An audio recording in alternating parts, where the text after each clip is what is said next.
So I got a chance to ask a question. I said, there's a lot of concern now about inflation, and we have this, Nixon's concerned about it.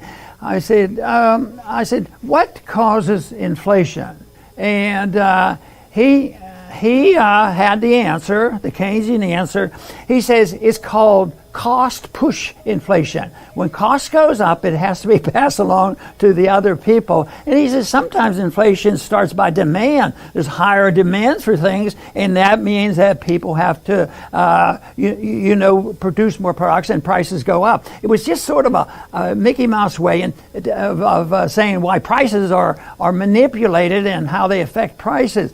And just recently, I thought, well, I wonder what the dictionary says about inflation. And that's the definition that's still on the books. Well, you have the cost push inflation and you have the demand push inflation. They never once mentioned the money supply. They never once mentioned the Federal Reserve. And none of this.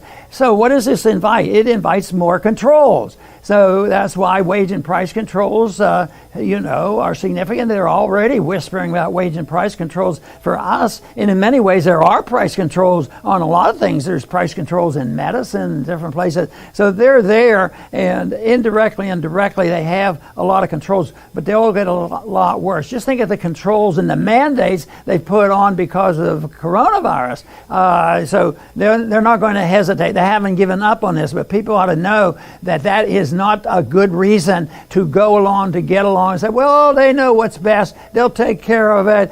Somebody has to take care of it, and they're in office, so we better go along with it. And they were very complacent with Nixon, but that decade was horrible, and they had to give up on the whole thing because it wasn't working. The policy isn't working right now, and the policy that they're planning, more intervention and ignoring the real source, the Federal Reserve. And the other thing is we know the Federal Reserve monetizes and they do the creation of new money, but it's the Congress that prints the money. And this is a form of taxation. This is why it's so immoral, because it's so deceitful. Because if they can steal wealth from you, they can, increase the money supply. If you double the money supply, doesn't that cut the value of your dollar down significantly, maybe 1/2? So they've taxed you without even touching you, and people can turn their hostility to something else, and it'll be the businessman, it'll be labor unions, it'll be all kinds of reasons that these prices are going up. And that is, to me, the most important thing, is that people understand the basic concept of what political motivation is for the deficits and who takes care of the deficits, and realize that that whole process means they do it at the expense of our personal liberties. And I think what we're talking about here now is the confirmation of another issue that we talk about, and that ideas have consequences, both good and bad, because there are ideologues behind social, all kinds of Marxism, cultural Marxism especially, that's come out of our universities. So the ideas do have consequences, and they have influenced others. It doesn't mean the fact that we're doing this wokeism and all this nonsense going on, doesn't mean all these people endorse it. It just means that the ideological people got into the position where they could, into the schools and into the media and into running certain, industries. So yes, the ideology has gotten in there, and they have a lot of clout, even though the people that we're referring to now, the ones that are saying, hey, I never really thought of this. I guess I better go to the PTA meeting, and I didn't know that they could possibly be teaching this stuff in the government schools, because the government's supposed to help our kids. What I think is happening now is what we've just talked about. We've talked more about the thing that's been going on for a good while: too much government, too much printing of money, too much manipulation of money and credit, manipulation of interest rates. But what happened 2 years ago? That's the big one. And I think it was not just an act of God that all of a sudden we had a COVID crisis. I think there was other mischief involved in this, and all of a sudden, and it is going on. So because of all the unnecessary things down and all the deception that has gone on with the reason why governments have to be involved in solving the problem of COVID and having lockdowns and mandates and all this. When they loaded that on, this has really caused even more distortion. At one place we see people, a lot of jobs are available and they can go out, but now there's shortage of jobs here. This is rather typical when it falls apart. The smooth operation of the economy falls apart, and governments can't run an economy smoothly. And when I think of all those ships sitting out in the Pacific Ocean, I think that is one clear-cut example of what a free market economy does not do.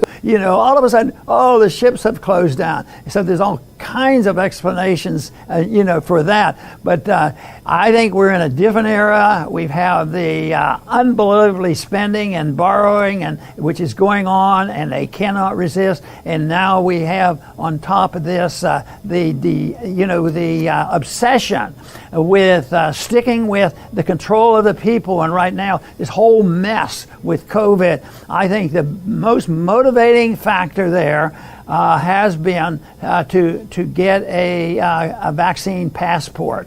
And you can read about that every day, and most of the people are going along with it, even though the resistance is building, and we compliment them. And that is that people are sick and tired of it, but there's still a lot of people going out by the millions. They say, this is it. We have to have our passport, or we can't go to see the ball games and do these things. But they still have plans to use the vaccination the use of a vaccine to be the litmus test of your movements. I mean, it's still in the papers and described that's their goal. But the one thing they don't want to admit is it's also a lot of signs of its failure. So it's up for grabs, and that's why information by the average person to understand this might motivate them to get involved. I have mentioned a special day in monetary history many, many times because it was a motivation for me to speak out, and I chose to speak out in a political sense, not to get a political career as much as to speak out about the danger I saw coming. And that was August 15th of 1971. During the 60s, I came across the Austrian School of Economics, and it fascinated me, and there were a lot of predictions that the Bretton Woods, the pseudo-gold standard, would collapse, and would have a lot of problems, a lot more inflation, and conditions would be such. It was a big issue. So on August 15th, 1971, on a Sunday evening, Nixon has this emergency speech and says, and his program is, well, we have a lot of trouble. We have prices going up. We're going to put on wage and price controls. What we're going to do is put on tariffs on all goods coming in. What we have to do is put on price controls, wage and price controls, and on and on. All this intervention because there was inflation going on, and it was probably 3, 4, 5%. It wasn't gigantic, but he made this announcement, and it was a big deal. The next day, I was at a Chamber of Commerce meeting at a small committee that dealt with economic issues, and we talked about this issue, and the national organization of the of their organization came out with a position, yes, they support Nixon, and all of these were the business. The Chamber of Commerce was strongly endorsing all this, and I thought, wow, what's going on here? It just blew my mind. So I just thought, wow.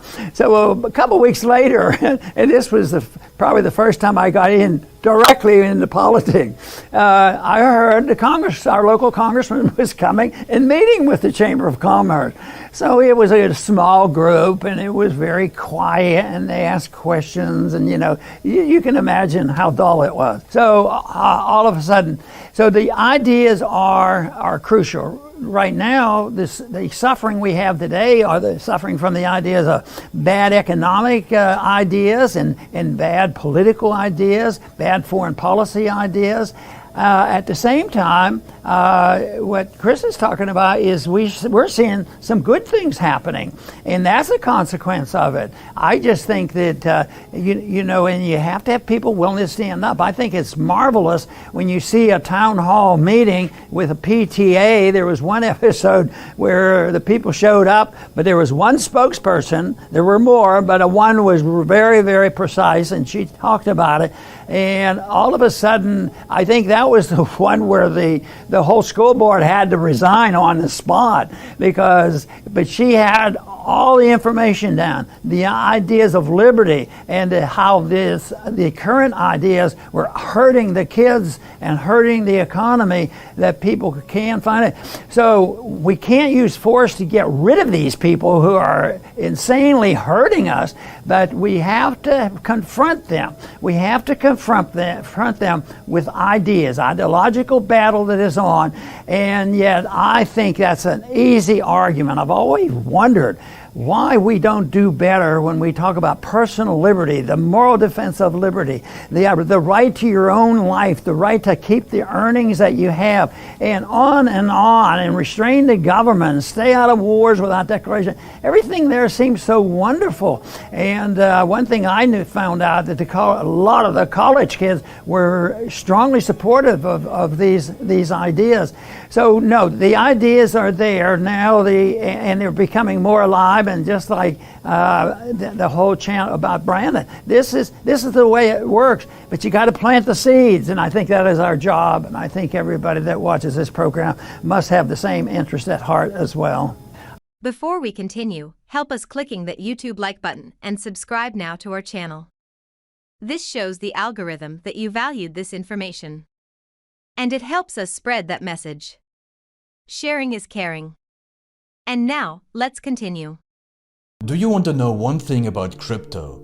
I made over 3000% in profit in a few weeks. Fact is, the traditional financial system, the traditional money system makes you poor, not rich. If you want to earn $500,000, $1 million, you have to wait until you're 50, 60, 70 in the traditional financial system, and you probably will still be broke. And you will be old. This is not a sexy combination, as you can imagine. But the question is, how can you start in crypto and make these profits? Where to invest? Where to start? My name is Gunnar and I'm from Germany, as you can hear, and things are a little bit different in Germany. More about that later on. Fact is, there are lots of different cryptocurrencies. It's a gigantic universe where beginners and professionals get easily lost. But there is light at the end of the tunnel. There are 7 key steps you need to follow to become successful in this market. You have to know them, and if you fail one of them, it's literally impossible to succeed in this market. Just an example, one of the key points is your exchange, and one of the biggest are, for example, Binance and Coinbase. These are trusted and well-established exchanges, but, and this is a big but, you won't find the super profitable coins on those exchanges. The unknown super profitable coins that get gigantic profits are not traded on those kind of exchanges. They are traded on much smaller insider platforms that are barely known. And I can tell you what those super secret exchanges are and why they are so profitable. And another super important thing are the right information sources. The point is, the internet is gigantic. There are hundreds and hundreds of YouTube channels, blogs, pages, and much, much more. And there are also market makers and influencers. For example, Elon Musk, he is not a crypto guy, but the moment he recommended Dogecoin, it went through the roof, to the moon, so to say. But why did he recommend it? Where did he hear it from? He didn't hear it from newspapers. And believe me, he is listening to someone. But you have to know who, and you have to react before he is reacting. This is really, really important. And these are only 2 of the 7 steps you have to follow in order to be successful in crypto. And if you want to know all of these steps in much more detail, and if you want to have a comprehensive checklist, here's what you should do. There is a link below this video. Click on this link and you will get the opportunity to subscribe to my channel. Click on the link and you will see a video where I explain the next steps. So see you soon. Click on the link now. I'll see you there.